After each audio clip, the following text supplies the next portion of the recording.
Today, we're going to be taking a look at the Kershaw Launch 3. And how does it stack up against its brothers, the Launch 1 and the Launch 5? And really the concept that I want to discuss with you today is how this Launch 3, in my opinion, is really the best of both of its brothers. It kind of blends the two together in a way that makes it not only tactical in its application and capability, but also EDC friendly in its layout and design, and really making a blend of the Launch 5, which is designed as more of a tactical folder, and the Launch 1, which is designed more as an EDC folder, and blending those two together. That's what we're going to look at today. That's what we're going to discuss as we take a look at the Launch 3. So let's roll in some beautiful blade footage of the Launch 3, and then we'll hop to the tabletop and break down this knife and how it compares to its older, bigger brothers.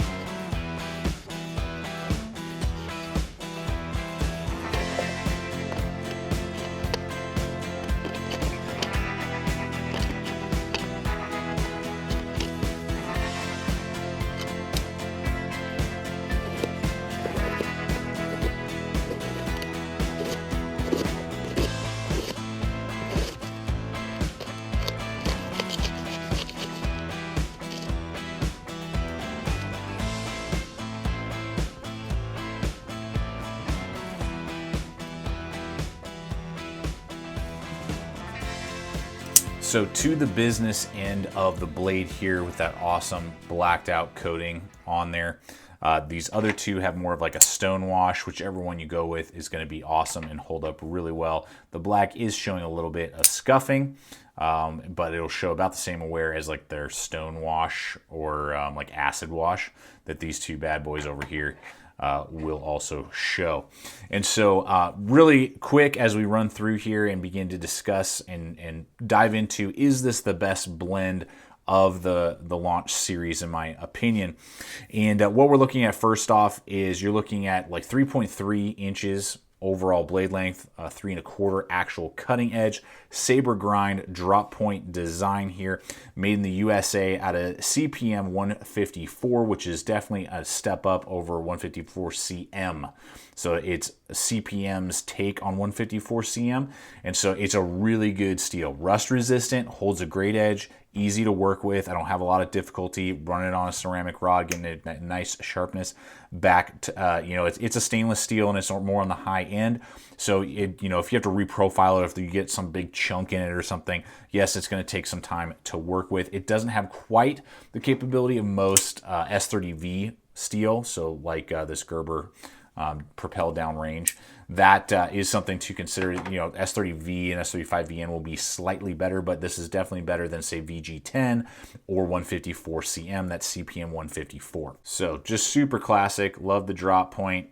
Again, that saber grind, good amount of belly. You are going to have this ever so mild swedge right here. It's barely noticeable. Only when I kind of roll it in the light are you going to see that. And it's going to start at 0.12 or an eighth of an inch thick back here, and then taper down to a really nice precise tip. Really dig that a lot. And that's going to be the same thickness on all the Launch series, which is really cool to see, at least of the bigger ones. And so what you find with its performance compared to its brothers is that it's kind of the best of both worlds. The Launch 1 here is an amazing looker. It looks amazing, and it's a ridiculous slicer. It has a higher saber grind than the Launch 3 will, and it has a little bit of a stronger tip actually. As you look at the two, it's just going to be slightly thicker and just massive belly. And so what that means is that this is actually going to be a little bit better slicer in your EDC, like cardboard cutting and that type of thing. When it comes to nylon rope and rubber and nylon and you're cutting through hoses and those type of things, they're going to be about the same. But what that means is that you're going to get great slicing capability out of this guy, the Launch 1. But it is a little bit longer, and there isn't quite the strength lower on the blade overall. This is almost a full flat grind. Again, saber grinds being a little bit stronger. The saber is so high that it almost doesn't make a difference. And then when we put it up against the Launch 5 Emerson, what we see here is, again, a little bit longer blade. It's going to be basically straight edge all the way out to where the belly starts to hit. You're going to have a shorter straight edge before you hit the belly on the Launch 3, which means it's going to be a slightly better slicer because of the transition with the blade and its geometry. So you're going to get to that angle quicker on the Launch 3 than you will on the Launch 5 here. And again, being a slightly shorter blade, just a little bit easier to manipulate. The Emerson will have definitely a stronger tip, so it won't be quite as precise at piercing, say, packaging, some of those type of things. So that's that trade-off. So really, again, the Launch 3 becomes this kind of perfect blend between what I would call an EDC blade for purely slicing and really like nice, just razor hair popping, fine work, and more of a brute, thicker, saber grind, tip, the tactical folder. The Launch 3 kind of blends those two and gives you a really good middle ground compared to each one of these knives and what it can do with your average task, regardless if it's more on a tactical end or more on an EDC end. So like the entire Launch series, we have the aluminum handle. This is the black version. They have lots of different color combinations out there. Really like that a lot. They really contour it well, all of the designs. This one has some awesome cutouts, great styling along the back there, flow through construction. Really dig that a lot. You're looking at a length of 4.375 inches overall length. So out of the three that I have tested and owned, this is the shortest and most compact. Now I wear large size gloves, as those of you who watch the channel regularly know. And you can see there, I got plenty of room on the back end to spare. I'm not, going to come off or anything like that. Got a really nice guard right there. Got some rather aggressive jimping that I'm kind of 50-50 about. I don't mind jimping if it's kind of blocky. This is rather thin, so that means it's kind of sharp. So when you're really bearing down on it, you feel it. You know it's there. It's not it's not uncomfortable, but it's not comfortable, I guess.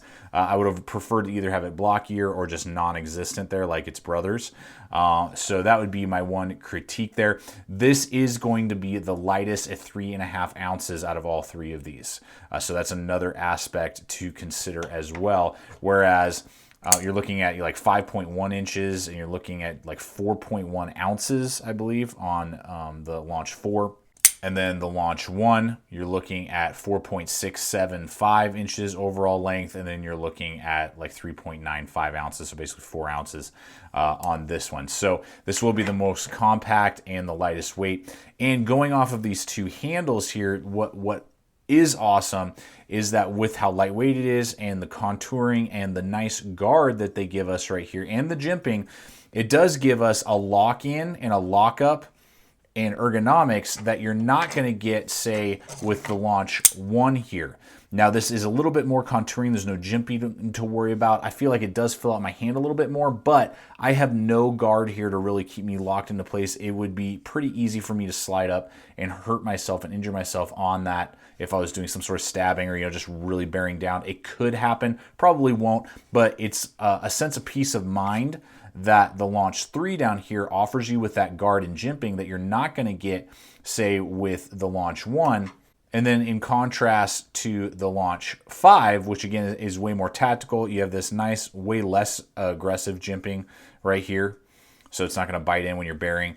And you have this giant cut in. I mean, so I'm locked into place. I'm not going to come up and hurt myself. But you can see here, I'm rather far away from the cutting edge. So I don't have quite the control that the Launch 3 will offer me. I'm closer to the cutting edge, but I still get some of that lockup that you get with that guard there. So it's providing the best of both worlds. Close up for more detail work, but still giving you traction and lockup that like a tactical folder like the Launch 5 would offer you. So it's a good blend of both of these knives, I believe, when we're looking at the ergonomics and the handle design that they decided to go with on the 3. All right, so let's go ahead and hit the action, what an auto knife is all about. It's got that plunge lock system in there. You can see that really nice and pronounced. You got that red button on there with that little ring, just ever so slightly above the aluminum handle scale. So easy to engage, just looks cool in there. Boom, you hit that thing, it's gonna whip open, really nice and solid, really good lockup, zero complaints, no wobble left, right, great centering as well, and just really snappy.